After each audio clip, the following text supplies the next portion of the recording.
Hello everybody, welcome to my channel. तो इस video में हम करने वाले हैं हमारी क्लास 12th की हिस्ट्री का चैप्टर नंबर 2 या फिर थीम 2, जिसका नाम है किंग्स, फार्मर्स एंड टाउन्स। तो ये पार्ट 1 वीडियो है और इसमें हम ये चैप्टर शुरू करने वाले हैं। अगर आपने मेरा चैनल अभी तक सब्सक्राइब नहीं करा है, गो एंड सब्सक्राइब इट, ताकि आपको मेरी लेटेस्ट नोटिफिकेशन मिलती रहे। तो बेल आइकन भी प्रेस कर दीजिए। चैप्टर नंबर 1 या फिर थीम 1 हमने ऑलरेडी कंप्लीट कर चुका है। अगर आपने चैप्टर 1 नहीं देखा है, go and see, I have created the playlist, तो आप उसमें जाके अपना चैप्टर नंबर 1 देख सकते हो। अब हम बात करेंगे हमारे थीम 2 की, जिसका नाम है किंग्स, फार्मर्स एंड टाउन्स, जिसमें आपको बोलती हूँ हमेशा हिस्ट्री में टाइम पीरियड बहुत इंपॉर्टेंट है, तो आपको इसका भी टाइम पीरियड जानना चाहिए। तो ये चैप्टर बात करेगा सिरका 600 BC टू सिरका 600 CE। तो मतलब ये सिरका क्या होता है? सी का मतलब है सिरका और इसका मतलब होता है अप्रोक्स 600 BC टू लेके अप्रॉक्सीमेटली 600 CE। सिरका का मतलब होता है exact time period we don't know, पर इसके आसपास अप्रॉक्स 10। तो सिरका का मतलब आई होप आपको अच्छे से समझ आ गया होगा।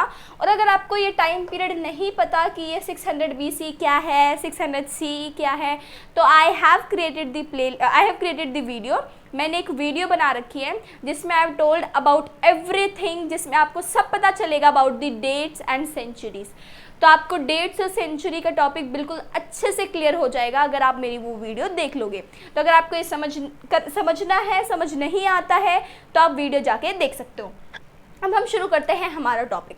आपको पता है 1900 BC में हड़प्पन सिविलाइजेशन एंड हो गई थी, मतलब कि हड़प्पन सिविलाइजेशन ख़त्म हो गई थी।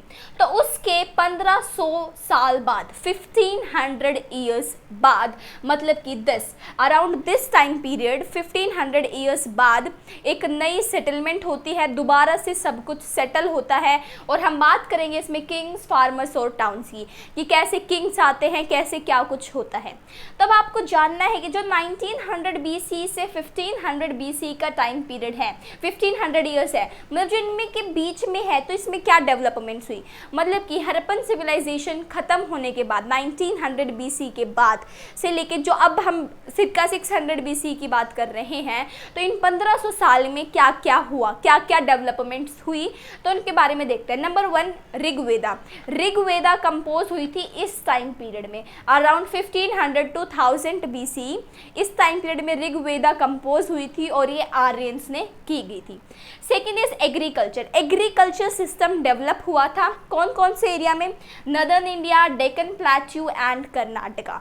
तो एग्रीकल्चर सिस्टम इस टाइम पीरियड में एग्रीकल्चर स्टार्ट हुआ था या फिर डेवलप हुआ था।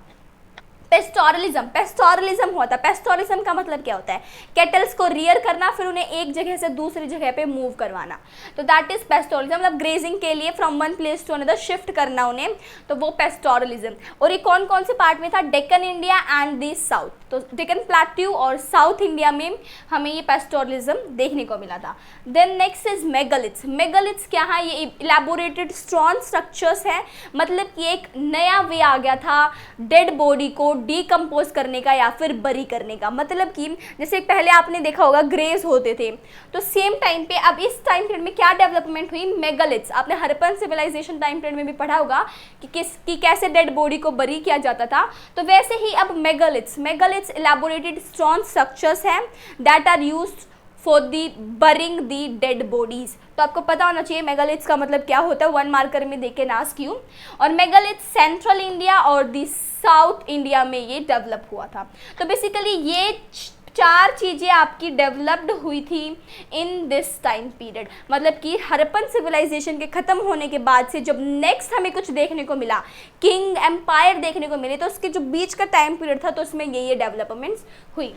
ओके, जो सिरका 6 BC ही है, तो इसमें हमें अर्ली स्टेट्स देखने को मिलेंगे आपको इस टाइम पीरियड में, एम्पायर्स देखने को मिलेंगे, किंगडम्स देखने को मिलेंगे। चैप्टर के नाम में ही किंग्स है, तो ऑफकोर्स किंगडम्स आपको देखने को मिलेंगे। और अब मैं आपको बताऊं कि हिस्ट्री में मैं हमेशा अपनी वीडियो में बोलती हूं कि हम कुछ भी ऐसे ही कमिट नहीं करते कि ये ऐसे है। हमारे पास एविडेंसेस हैं, हम एविडेंसेस की बेस पे ही वी आर एबल टू से कि वहाँ पे किंगडम्स थे इस BC में, इस पर्टिकुलर टाइम पीरियड में। तो वो क्या एविडेंसेस है, क्या सोर्स है हमारे पास? कॉइन्स, सिक्के, टेक्स्ट मतलब रिटन मटेरियल हमारे पास है। इंस्क्रिप्शन मैं आपको अच्छे से समझाऊंगी इंस्क्रिप्शंस क्या होते हैं। तो हमारे पास सोर्स में इंस्क्रिप्शंस है और विजुअल मटेरियल है। विजुअल मटेरियल मतलब कि जो आप देख सको, जैसे कि एम्पायर है, अगर किंग का एम्पायर होगा तो वो विजुअल मटेरियल होगा, आपको देखने को मिलेगा। अब हम बात करें इंस्क्रिप्शंस की, तो इंस्क्रिप्शंस क्या होते हैं? इंस्क्रिप्शंस बेसिकली राइटिंग्स होती हैं जिन्हें एंग्रेव्ड किया जाता है ऑन दी हार्ड सर्फेसेस, मतलब कि किसी भी हार्ड सर्फेसेस को ऐसे एंग्रेव्ड करना। आई होप आप समझ गए होंगे कि उसे ऐसे एंग्रेव्ड करना मतलब कि उस पर लिखना, उसे हम इंस्क्रिप्शन बोलते हैं। और हार्ड सरफेस जैसे स्टोन पे, मेटल पे या फिर पॉटरी पे उन राइटिंग करना, इन्हें हम बोलेंगे इंस्क्रिप्शन। और जो ये इंस्क्रिप्शंस थी तो इन पे बेसिकली क्या लिखा होता था? अबाउट द किंग के जो भी अचीवमेंट्स है, किंग ने एक एम्पायर को जीता तो वो अपनी इंस्क्रिप्शन पे लिखवाता था, वो अपनी जो भी उसकी अचीवमेंट्स थी वो मेंशन करवाता था ताकि लोगों को पता चले आगे आने वाले टाइम पे। जो इंस्क्रिप्शंस हैं ये बहुत टाइम तक प्रिजर्व्ड रहती हैं, तभी तो हम इस टाइम पीरियड के बारे में बता पाए क्योंकि हमने इंस्क्रिप्शंस को स्टडी किया। और उसके बाद डोनेशंस। अब आपको पता है आज के टाइम पे भी डोनेशंस होती है रिलीजियस प्लेसेस पे, तो सिमिलरली उस टाइम पे भी जो भी रिलीजियस प्लेसेस पे डोनेशन कोई भी मैन या वुमेन करती थी या करते थे तो उनको वे डोनेशन भी नाम के साथ लिखवा लेते थे और वो इंस्क्रिप्शंस पे मेंशन करते थे। तो हमें इंस्क्रिप्शंस पे किंग के बारे में देखने को पता चला, हमें किंग का नाम पता चला है। एंड अबाउट द डोनेशन, जो भी रिलीजियस इंस्टीट्यूशन को डोनेट करता था, कोई भी कुछ भी डोनेट करता था तो वो उस पर लिखते थे इंस्क्रिप्शन पे, किसी भी हार्ड सरफेस पे वो लिखते थे कि इसने किया है, इस इंसान ने और इतना अमाउंट किया है या ये लैंड की है, या फिर जो भी वो डोनेट करते थे तो वो अपने इंस्क्रिप्शंस में मेंशन करवाते थे। अब मैं आपको बताऊं कि हम ये इंस्क्रिप्शंस जो हैं इनमें कुछ तो डेटेड थी, मतलब कुछ में टाइम पीरियड लिख दिया जाता था कि मतलब इस टाइम पीरियड पे ये डोनेशन की गई है या फिर इस टाइम पीरियड पे किंग ने ये अचीवमेंट की है। पर लेकिन कुछ ऐसे भी थे इंस्क्रिप्शन जिन पे टाइम पीरियड नहीं लिखा था, तो उनका टाइम पीरियड हम पता लगा सकते हैं विद दी पैलियोग्राफी। पैलियोग्राफी एक स्टाइल होता है राइटिंग का, मतलब आप जैसे लिखा है जो स्टाइल है राइटिंग का उससे आप पता कर सकते हो कि ये कौन से टाइम पीरियड का इंस्क्रिप्शन है। एक एग्जाम्पल आपकी बुक में दिया गया है, जैसे 2500 BC में, सिरका 2500 BC में लेटर ए को हम ऐसे लिखते थे, फिर वहीं पे सिरका 500 BC लेटर ए को हम ऐसे लिखने लग गए। मतलब कि अगर इंस्क्रिप्शन पे लेटर ए को ऐसे लिख रखा है तो मतलब कि वो इस टाइम पीरियड की बात कर रहे हैं, और अगर लेटर ए को ऐसे लिख रखा है तो मतलब कि वो इस टाइम पीरियड की बात कर रहे हैं, मतलब इस टाइम पीरियड की इंस्क्रिप्शन है वो। तो अगर जहाँ पे डेट मेंशन नहीं होती थी इंस्क्रिप्शन में तो हम पैलियोग्राफी मतलब कि स्टाइल ऑफ राइटिंग के थ्रू हम पता कर सकते थे कि वो इंस्क्रिप्शन पर्टिकुलरली किस टाइम पीरियड का है। जो लैंग्वेज, मतलब अब इंस्क्रिप्शन पे कौन सी लैंग्वेज लिखी होती थी, वो थी प्राकृत। तो प्राकृत एक ऐसी लैंग्वेज थी जो कि ज़्यादातर ऑर्डिनरी पीपल जो आम लोग हैं वहाँ के वो बोलते थे। पर हमें कुछ इंस्क्रिप्शंस पाली, तमिल और संस्कृत लैंग्वेज में भी हमें देखने को मिले हैं। तो लैंग्वेज में we have Prakrit, Pali, Tamil and Sanskrit. I hope आपको ये अच्छे से समझ आया होगा। प्लस मैं आपको एक बात बताती हूँ, एपिग्राफी। एपिग्राफी होता है स्टडी ऑफ इंस्क्रिप्शन। इंस्क्रिप्शन आपको पता चल गया क्या होते हैं, राइटिंग एंग्रेव्ड ऑन हार्ड सर्फेसेस। और जो इनकी स्टडी करता है, जो इन्हें पढ़ता है इंस्क्रिप्शंस को, मतलब जो इनकी स्टडी होती है उन्हें एपिग्राफी बोलते हैं, और जो पढ़ते हैं इन्हें वो एपिग्राफिस्ट। मतलब कि एपिग्राफी तो स्टडी हो गई इंस्क्रिप्शन की, और जो इस स्टडी को करेगा वो एपिग्राफिस्ट। वहीं पे कॉइन्स की स्टडी को हम बोलते हैं न्यूमिस्मैटिक।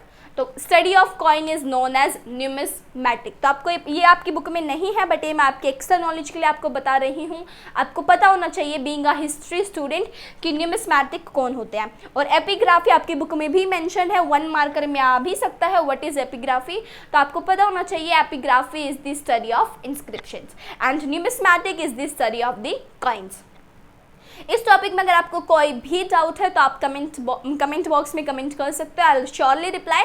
बाकी आपको कोई भी डाउट होना नहीं चाहिए because I gave my best. अब हम बात करते हैं हमारे टॉपिक 1 की, प्रिंसिप्स एंड पियादसी। तो अब हम इस टॉपिक में बात करेंगे जो भी ये लैंग्वेज स्क्रिप्ट है उसकी। तो शुरू करते हैं। जो भी अब देखो क्या हुआ, एपिग्राफी। एपिग्राफी क्या होता है, स्टडी ऑफ इंस्क्रिप्शन। तो इसमें डेवलपमेंट हुई। डेवलपमेंट कैसे हुई, let's see. 1830s, particularly 1830s में एपिग्राफी में डेवलपमेंट हुई, और एपिग्राफी का मतलब है study of inscriptions. James Prinsep नाम के एक ऑफिसर थे जो कि मिंट में काम करते थे। मिंट क्या होता है? जहाँ पे कॉइन मैन्युफैक्चर किए जाते हैं। तो he was a officer in mint of EIC। EIC is East India Company. तो ईस्ट इंडिया कंपनी में ये ऑफिसर थे, किसमें? मिंट में। मिंट क्या होता है? जहाँ पे कॉइन मैन्युफैक्चर होते हैं। तो जो जेम्स प्रिंसेप थे ना, इन्होंने ब्राह्मी और खारोश्ती स्क्रिप्ट को डेसिफर्ड किया। डेसिफर्ड मतलब इन्हें समझा, डिकोड किया। मैं एक बार फिर बता रही हूँ, मैं टॉपिक रिलेट करती रहती हूँ। हड़प्पन सिविलाइजेशन की जो स्क्रिप्ट है वो अनडेसिफर्ड है। तो इन्होंने क्या करा? ब्राह्मी और खारोश्ती स्क्रिप्ट को अनडेसिफर्ड किया, मतलब डेसिफर्ड किया, सॉरी डेसिफर्ड किया। डेसिफर्ड का मतलब है कि इन्होंने डिकोड किया, उसे समझा।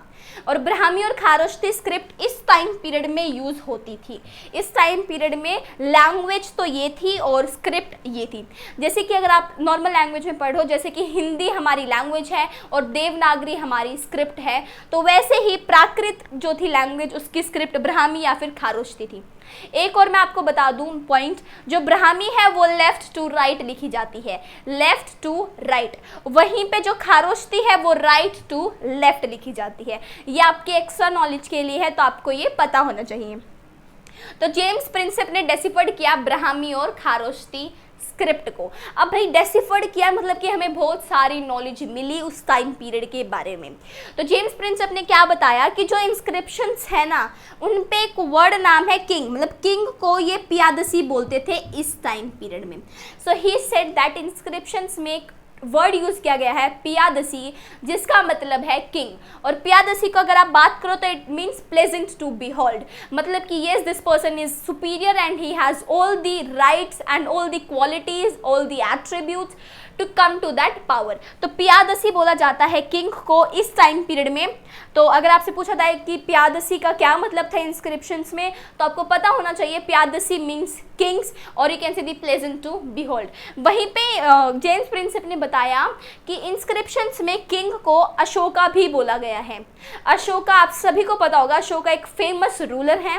तो हमें बुद्धिस्ट टेक्स्ट से, बुद्धिस्ट रूलर हैं ये जो अशोका है, मतलब हमें बुद्धिस्ट टेक्स्ट से पता चलता है अबाउट अशोका। आप अपने आगे के क्लास 12th के हिस्ट्री के चैप्टर्स में पढ़ोगे भी अबाउट अशोका कि अशोका कौन थे, क्या कुछ था अशोका के बारे में, पूरी हिस्ट्री है अबाउट अशोका। तो किंग को अशोका नाम से भी बुलाया जाता था। तब आप सोचोगे किसी और किंग को अशोका नाम से क्यों बुला रहे हैं। मैं आपको एक एग्जाम्पल देती हूँ। जैसे आइंस्टाइन है, आपकी क्लास में अगर कोई ज़्यादा इंटेलिजेंट बच्चा है तो आप उसे बोलते हो he is just an Einstein, मतलब कि उसकी हम क्वालिटीज़ उसे दे रहे हैं क्योंकि वो भी ऐसा ही है। तो इसलिए किंग्स को उस टाइम पे अशोका भी बोला जाता था। अशोका बहुत फेमस थे, जैसे आज के टाइम में आइंस्टाइन हम कई बच्चों को बोलते हैं, तो सिमिलरली अशोका जो किंग है उन्हें अशोका भी बोला जाता था। और अशोका एक फेमस रूलर है, कौन नहीं जानता अशोका को। ओके, तो अब क्या हुआ, अब इंस्क्रिप्शंस जो थे, अब इंस्क्रिप्शन की हमें स्क्रिप्ट डेसिफर्ड कर गई, मतलब कि हमें बहुत कुछ देखने को मिला। तो जो अभी यूरोपियन और इंडियन स्कॉलर्स थे, यूरोपियन अब जो ईस्ट इंडिया कंपनी है they are Britishers, James Prinsep एक ब्रिटिशर्स हैं। तो सिमिलरली यूरोपियंस और जो इंडियन स्कॉलर्स हैं, इन्होंने इंस्क्रिप्शंस और टेक्स्ट को यूज़ किया। अब इंस्क्रिप्शन का पता चल गई जो भी स्क्रिप्ट थी, तो टेक्स्ट जो था वो हम समझ गए। तो इन्होंने इंस्क्रिप्शंस और टेक्स्ट को यूज़ किया to reconstruct the lineage of major dynasties that ruled the subcontinent, मतलब कि जौन सी डायनेस्टी ने इस कॉन्टिनेंट पे, इंडिया पे रूल किया है, तो उनके बारे में इन्होंने जानने की कोशिश की with the help of these inscriptions.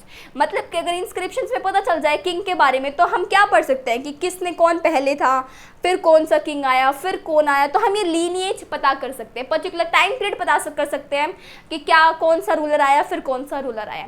तो जो यूरोपियन कंट्रीज थी, so they were interested in knowing about the Indians rulers, तो वो जानना चाहते थे इंडियन में कौन कौन से रूलर्स थे। तो इसलिए यूरोपियन और इंडियन स्कॉलर्स ने क्या किया, इंस्क्रिप्शंस और टेक्स्ट का यूज़ किया to reconstruct the lineage of major rulers. और इसके साथ आपका टॉपिक 1 खत्म होता है। You can have this screenshot, मैं आपको 2 मिनट दूंगी, आप स्क्रीनशॉट ले सकते हो, फिर we will do our second topic.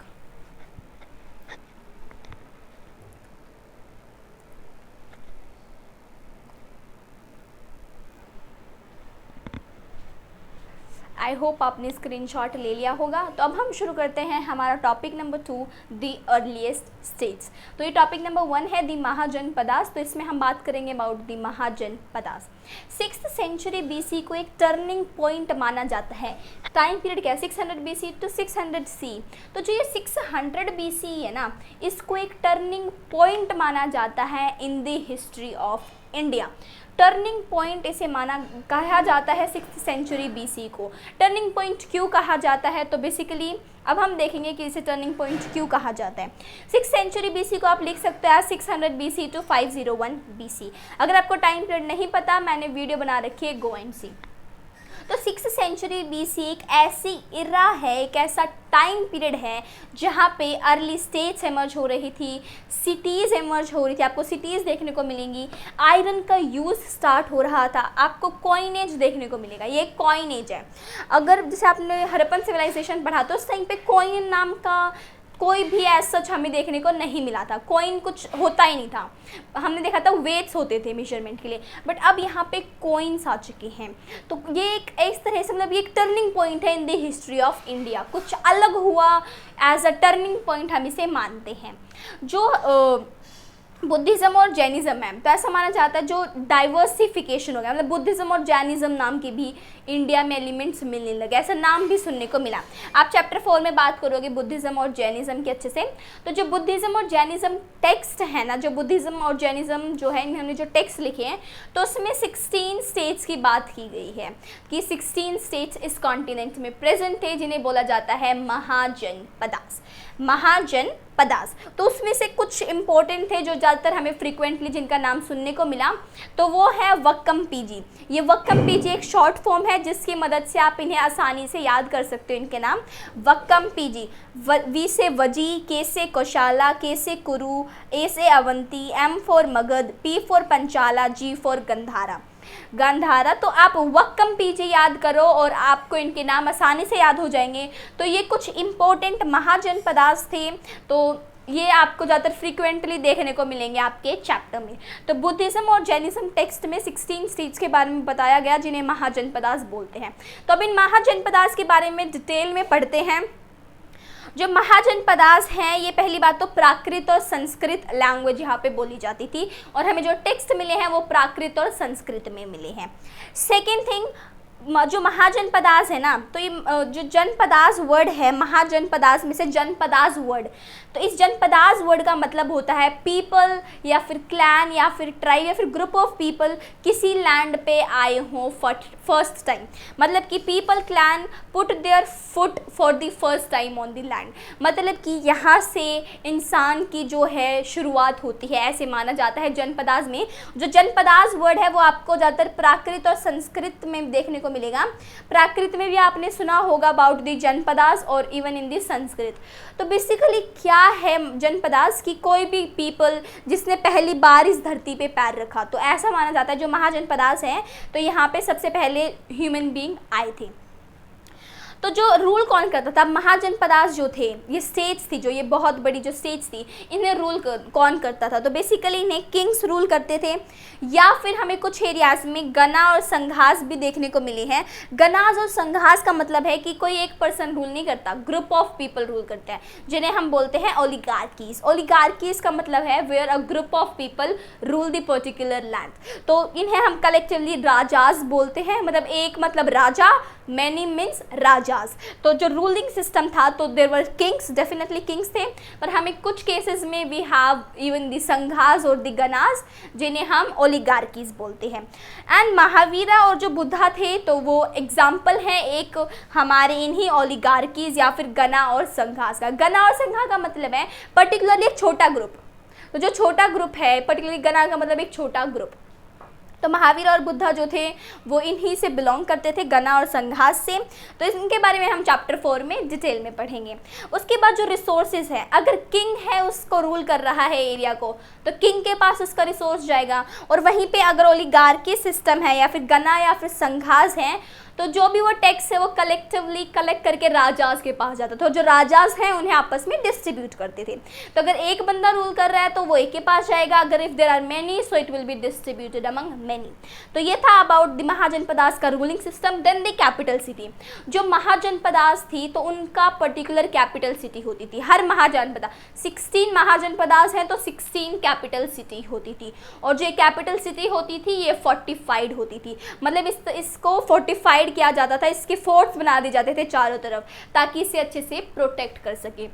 और जो 6th सेंचुरी BC है, जो बेसिकली ये 6th सेंचुरी BC है, तो इसमें क्या हुआ, ब्राह्मण्स ने संस्कृत लैंग्वेज में टेक्स्ट लिखा जिसे हम धर्मसूत्रास बोलते हैं, जिन्हें हम धर्मसूत्रास बोलते हैं, Dharmasutras, keep in mind Dharmasutras.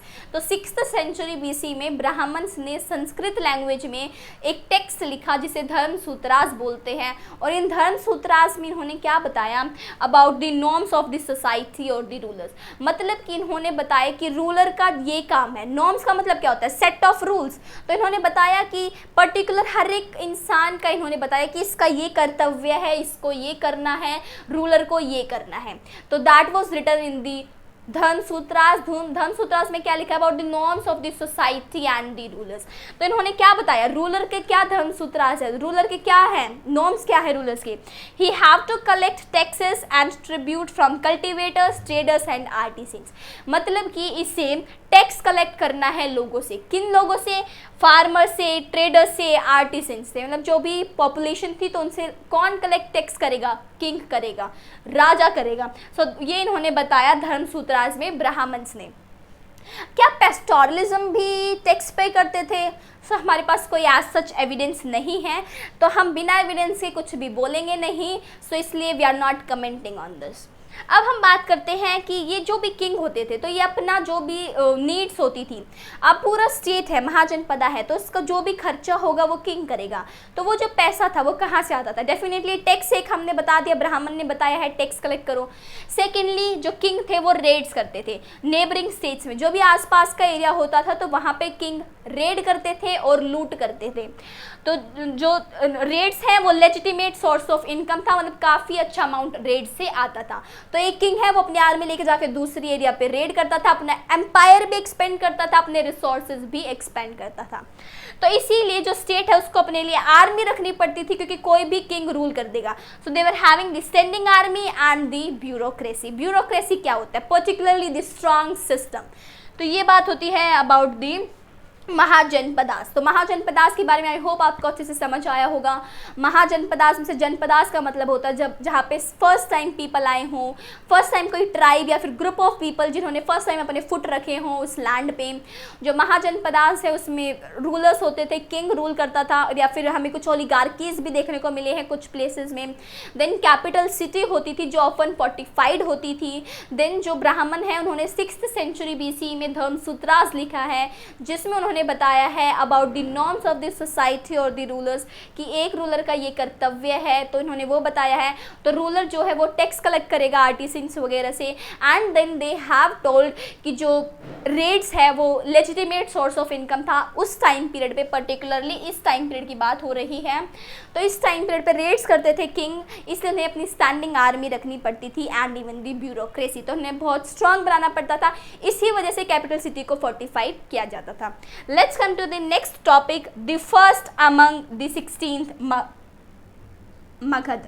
First तो मतलब मगध की बात की जाती है, ऐसा माना जाता है जो 16 स्टेट की बात की गई थी उसमें से सबसे पहली स्टेट थी मगध। तो इसमें हम बात करेंगे the first among the 16 Magadh. Magadh जो है ये काफ़ी बहुत ज़्यादा पावरफुल हो गई थी। कैसे पावरफुल हुई, क्या रीज़न हुए, वो बात करेंगे। मगध क्या है, कहाँ पे है मगध? प्रेजेंट डे बिहार में मगध है। मैं आपको मैप भी कराऊंगी हर एक चैप्टर के बिल्कुल डिटेल में, हम एक भी नंबर नहीं छोड़ेंगे कि आपका बोर्ड में एक भी नंबर कट हो जाए। तो इसके लिए आपको सिर्फ मेरा चैनल सब्सक्राइब करना है, बेल आइकन को प्रेस करना है। तो जो मगध है वो प्रेजेंट डे बिहार में लोकेटेड है। मैं आपको मैप में भी लोकेट करके दिखाऊंगी। I will surely create the video for the maps also.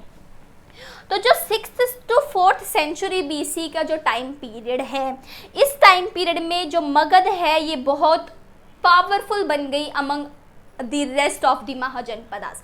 So Magad became the most powerful Mahajanpadas in the 6th to 4th century BC. तो इसके क्या रीज़न है? जो डेवलपमेंट हुई मगध में, ऐसा माना जाता है ये इन कारणों से हुई। Number 1 is agriculture.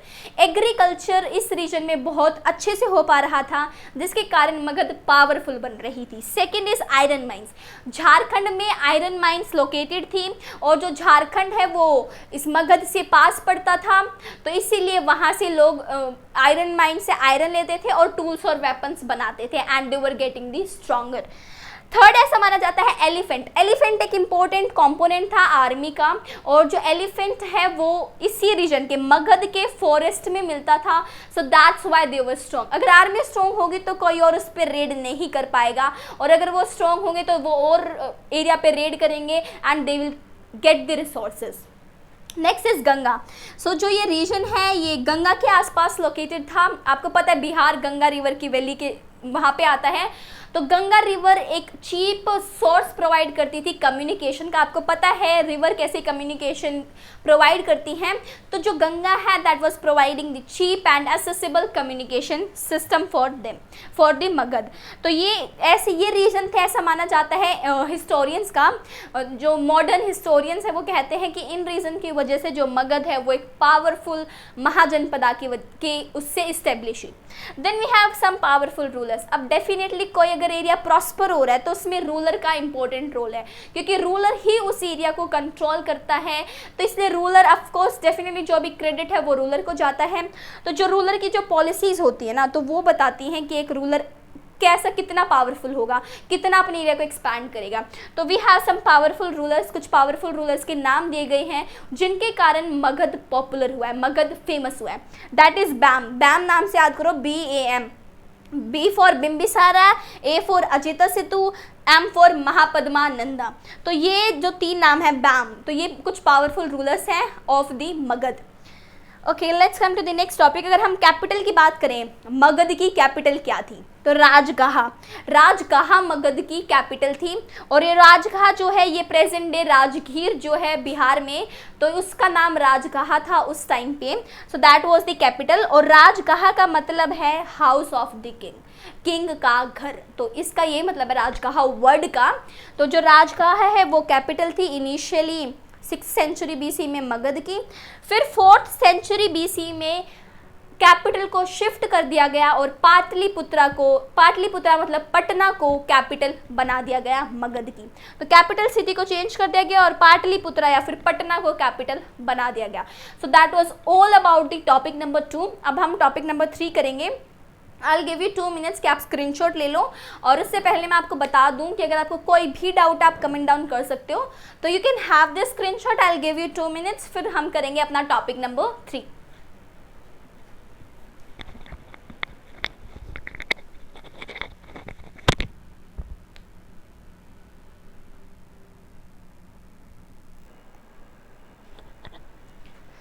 I hope आपने स्क्रीनशॉट ले लिया होगा। तो अब हम शुरू करते हैं हमारा टॉपिक 3, एन अर्ली एम्पायर। इस टॉपिक में हम बात करेंगे, जैसे हमने देखा मगध बहुत पावरफुल हो गया था, तो उसके बाद अब एक एम्पायर आता है, that is the Mauryan empire. तो इसमें हम मौर्यन एम्पायर की पूरी बात करने वाले हैं इस टॉपिक में। हमने देखा मगध की ग्रोथ हुई, और वो मगध की ग्रोथ ही रीज़न है जिसके कारण मौर्यन एम्पायर इस्टेब्लिश हुआ। और मौर्यन एम्पायर के फाउंडर कौन है? Chandragupta Maurya. Chandragupta Maurya is the founder of this empire. जो चंद्रगुप्त मौर्य है, अब हमने देखा मगध रीजन आपको पता चल गया प्रेजेंट बिहार का रीजन था। तो चंद्रगुप्त मौर्य ने इस एम्पायर को फाउंड किया, और बेसिकली ये मगध के आसपास, मगध को ही ये एम्पायर बोला गया है। तो चंद्रगुप्त मौर्य ने अपना एरिया एक्सटेंड किया।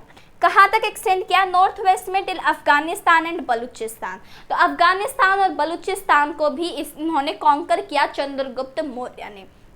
चंद्रगुप्त मौर्य के जो ग्रैंड सन थे अशोका कौन थे? ग्रैंड सन थे चंद्रगुप्त मौर्य के। तो अशोका ने कलिंगा को कॉन्कर किया, जो कि ओडिशा का पार्ट है।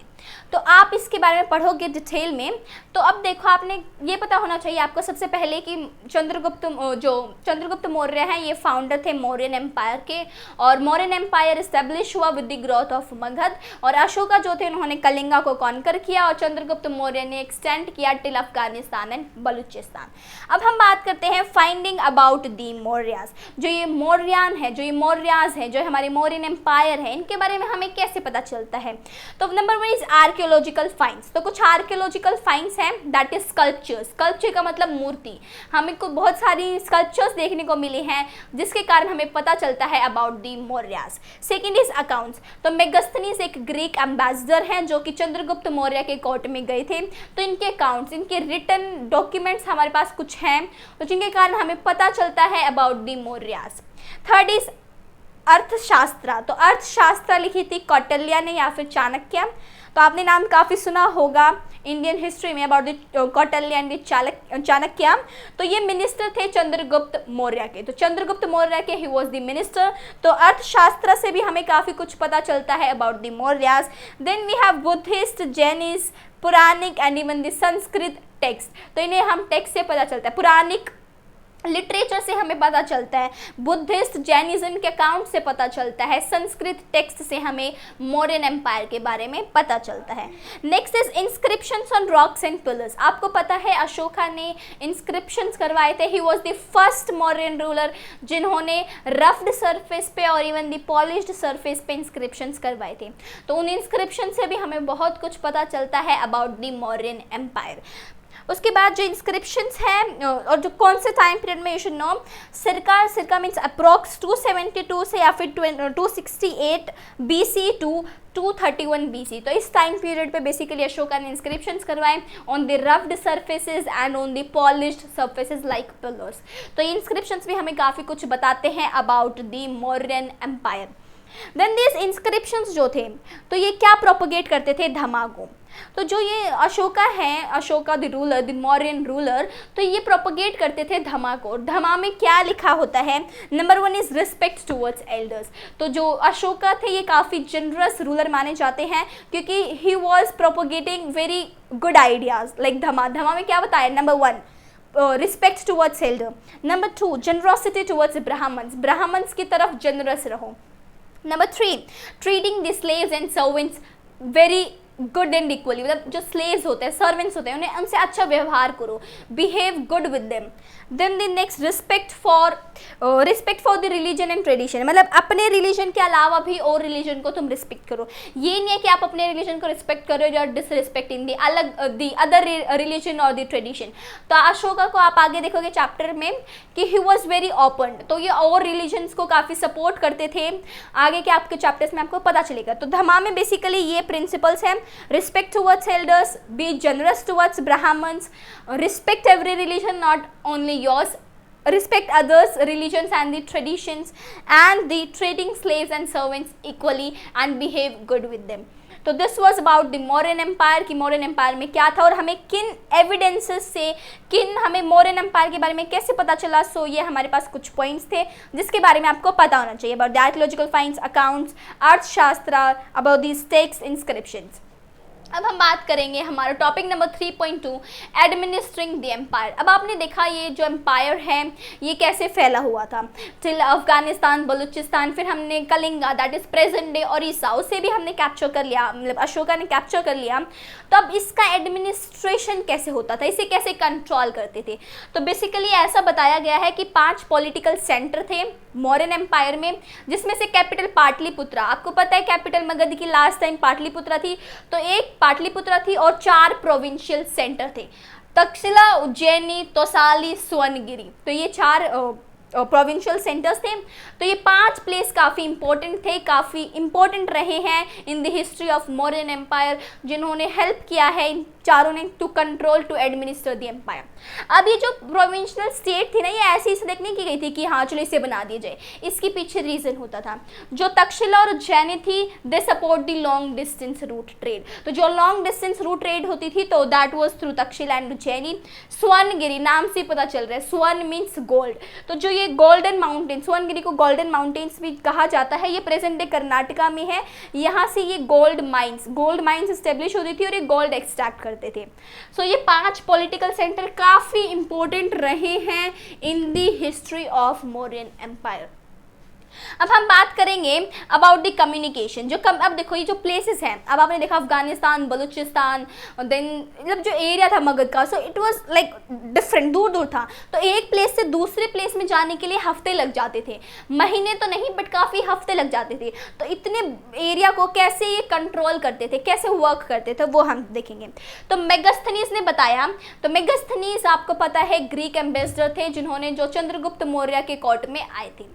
तो इन्होंने बताया कि आर्मी होती थी उस टाइम पे, आर्मी मेंटेन करती थी इतने बड़े एम्पायर को। इन्होंने बोला 6 सब कमेटी होती थी, देयर वर 6 सब कमिटीज़। तो इन्होंने, और जो कमिटीज़ है वो क्या करती थी, वो मिलिट्री एक्टिविटी देखती थी, और जो ये कमिटीज़ हैं इन सबका अलग अलग काम होता था। जैसे फर्स्ट कमेटी ये करेगी, सेकेंड ये करेगी, और इनके कारण ऐसे पूरे एम्पायर को ये एडमिनिस्टर करते थे।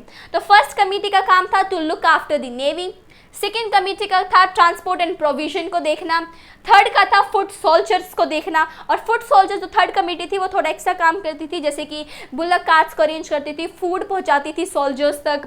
जो फॉर्डर है, एनिमल्स भी होते हैं आर्मी में, आपको पता है हॉर्सेज होते हैं, एलिफेंट्स होते हैं, तो इनको फॉर्डर पहुंचाती थी। फॉर्डर मतलब the food for the animals. और जो भी सर्वेंट्स और आर्टिसंस हैं इन्हें अवेलेबल करती थी सोल्जर्स की नीड्स के लिए। फोर्थ जो सब कमेटी थी वो हॉर्सेस को देखती थी।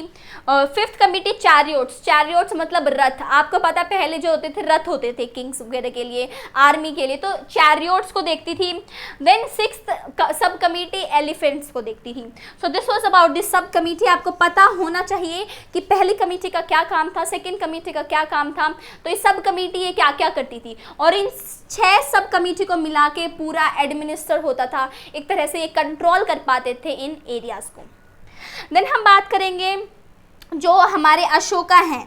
आपको पता है अशोका जो थे वो धमा को प्रॉस्पर करते थे, धमा को फैलाते थे। तो जो धमा है वो काफ़ी इम्पोर्टेंट है to live a better livelihood, ऐसा मानना था लोगों का। और जो ये धमा है ये यूज़ करते थे टू यूनाइट द पीपल। तो ये धमा इसलिए लगाते थे, आपको देखा he is respecting every tradition, every religion. तो जो भी अशोका के जो भी वो क्या बोलते हैं, जो भी उनकी प्रजा होती थी, जो भी उनके लोग बाग होते थे, जो भी उस टाइम के जो अशोका के टाइम पे जो पीपल रहते थे अशोका के साथ, तो वो जो थे, तो अब भाई वो तो खुश रहेंगे ना, क्योंकि भाई राजा उनकी सुन रहा है, ही इज़ वेरी जेनरस। तो ये एक उनका तरीका था टू यूनाइट एवरीवन, तो सबको इकट्ठा करना, जो प्रजा होती है राजा की उसको यूनाइट करना।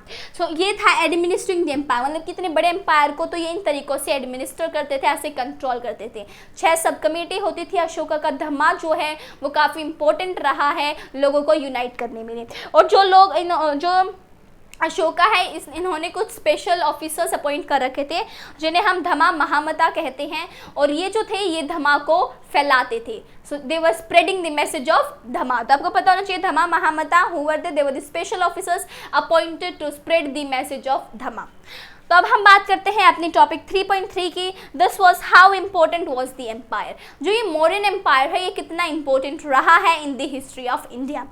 Early 19th century to 20th century में ऐसा माना गया जो मौर्यन एम्पायर है ये लैंडमार्क रहा है in the history of India. ये काफ़ी इंपॉर्टेंट एम्पायर रहा है।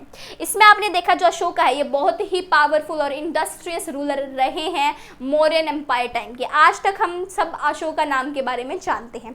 तो जो अशोका है ना, आपने देखा ये धमा प्रिंसिपल अपनाते थे, मतलब कि ही वॉज वेरी जेनरस। ये औरों की तरह ग्रैंड टाइटल नहीं लेते थे अपने नाम के आगे, ग्रैंडियर टाइटल, मतलब आपने आपको सुपीरियर नहीं दिखाते थे। ही वॉज वेरी जेनरस, तो इसीलिए he was very famous, very powerful. और इनको हम आज प्रेजेंट टाइम में हम एक इंस्पायरिंग फिगर मानते हैं, इनसे हम इंस्पायर होते हैं अशोका से। जो ये एम्पायर है ये 150 ईयर्स 150 साल तक ये रहा है। ये एम्पायर जो ये 150 ईयर्स है ये काफ़ी शॉर्ट टाइम पीरियड है, मतलब ज़्यादातर काफ़ी सालों तक एक एम्पायर रहता है, तो ये काफ़ी शॉर्ट टाइम पीरियड है। उसके बाद 2nd सेंचुरी BC में हमें कुछ न्यू चिफडम्स और किंगडम्स देखने को मिले, मतलब कि फाइनली 2nd सेंचुरी BC में एम्पायर का एंड होता है और कुछ नए किंगडम्स आते हैं, वो हम पढ़ेंगे हमारी नेक्स्ट वीडियो में। इस वीडियो के लिए इतना ही था। आई होप आपको सब समझ आया होगा। अगर फिर भी आपका कोई डाउट आप कमेंट डाउन कर दो, और प्लीज़ मेरे एफर्ट्स को सपोर्ट करो चैनल को सब्सक्राइब करो, वीडियो को लाइक करो और ज़्यादा से ज़्यादा इसे शेयर करो अपने फ्रेंड्स के साथ। So that was all for today. Thank you for watching the video.